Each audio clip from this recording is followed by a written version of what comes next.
औषधीय गुणों से भरपूर, धार्मिक और औषधि महत्व रखने वाला ये जो तुलसी का पौधा है, ये घर घर लगा रहता है। भगवान को भी हम तुलसी के पत्ते चढ़ाते हैं। इसके अलावा इसकी इतनी ज़्यादा मेडिसिनल प्रॉपर्टी होती है, इसीलिए आयुर्वेद में तुलसी की पत्तियों का, तुलसी के रस का, तुलसी के बीजों का, इस पौधे की जड़ का इतना ज़्यादा महत्व है। कई दवाइयों को बनाने में तुलसी के पत्तों का इस्तेमाल किया जाता है। आज इन्हीं कुछ ताज़े पत्तों को मैं अपने बगीचे में से तोड़ रही हूँ।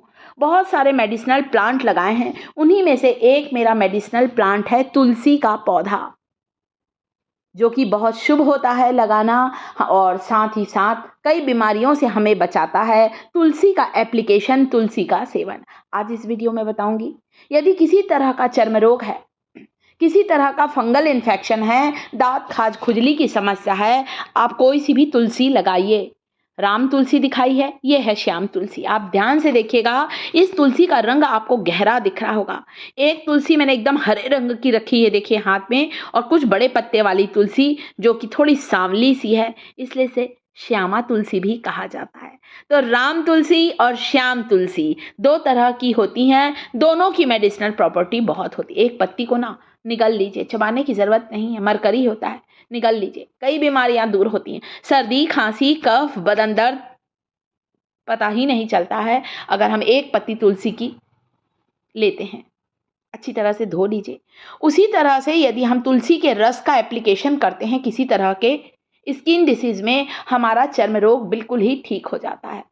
आज इस वीडियो में बताने वाली हूँ, यदि आप दांत खाज खुजली, इस तरह के एक्जिमा, इस तरह के फंगल इन्फेक्शन से परेशान हैं, बहुत से दवाइयाँ कर चुके हैं, आपका ये चर्म रोग ठीक नहीं हो रहा है, या जब तक दवाई लगाते हैं तब तक आराम मिलता है, उसके बाद वापस अगर फैल जाता है, तो मेरे कुछ होम रेमेडीज़ हैं जिसे आपको लगाकर रखना है। कुछ दिन लगाएं, एक सप्ताह लगाकर देखिए, जड़ से समाप्त होंगी ये चीज़ें।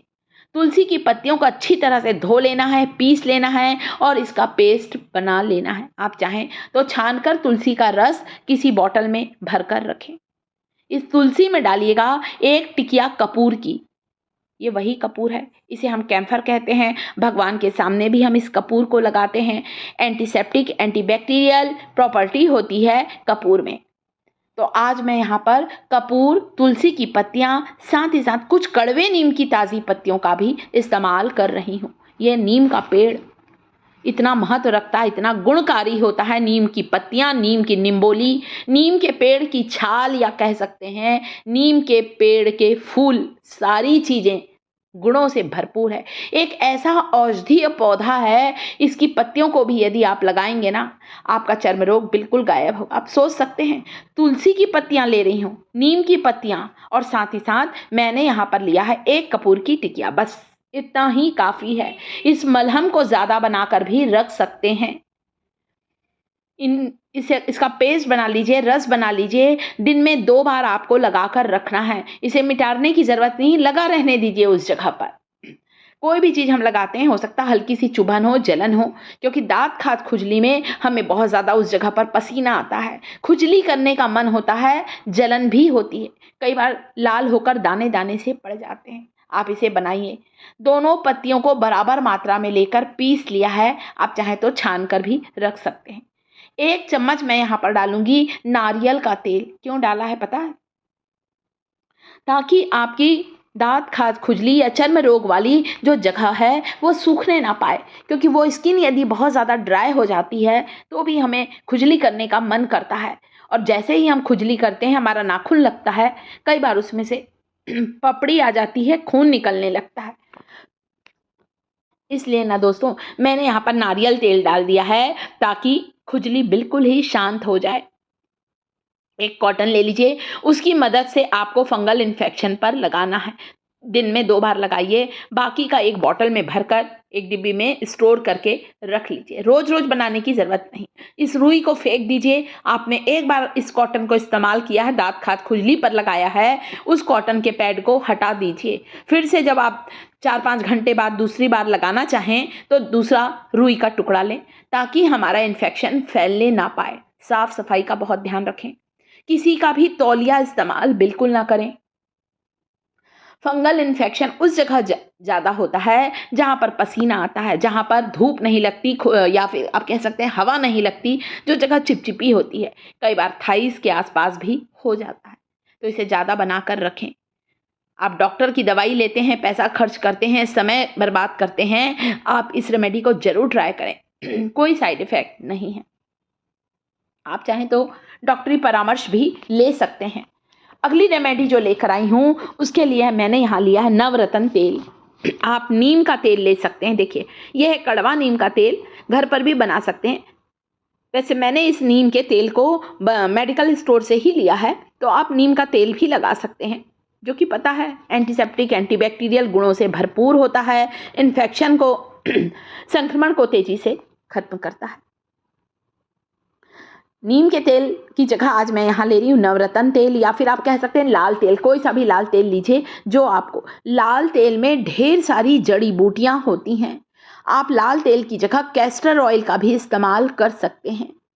जो कैस्टर प्लांट होता है, इसके बीज बहुत ही ताकतवर होते हैं। कैस्टर प्लांट की पत्ती का रस भी लगा सकते हैं। मैंने आज यहाँ लाल तेल लिया है और इस लाल तेल में 1 ही चम्मच लीजिए। इसे बनाने में मेहनत नहीं है, इसलिए मैं ज़्यादा नहीं बना रही हूँ, सिर्फ आपको लगा कर ही दिखाना है। तो 1 छोटा चम्मच लाल तेल लेना है, इसमें मिलाना है। ये पाउच भी आता है, वैसे ये बॉटल मात्र 10 रुपए की है। पाउच आप चाहें 2 रुपए का पाउच है लाल तेल का, आप चाहें तो ले सकते हैं। इसमें बहुत सारी औषधि मिक्स होती है, जड़ी बूटियाँ मिक्स होती हैं और बहुत अच्छा वर्क करता है हमारे चर्म रोग को दूर करने में। इसमें 1 कपूर की टिकिया को लीजिए, बहुत ही नरम होती है ये टिकिया, हाथों से मसल कर फोड़ लीजिए, अच्छे से मिक्स करिए।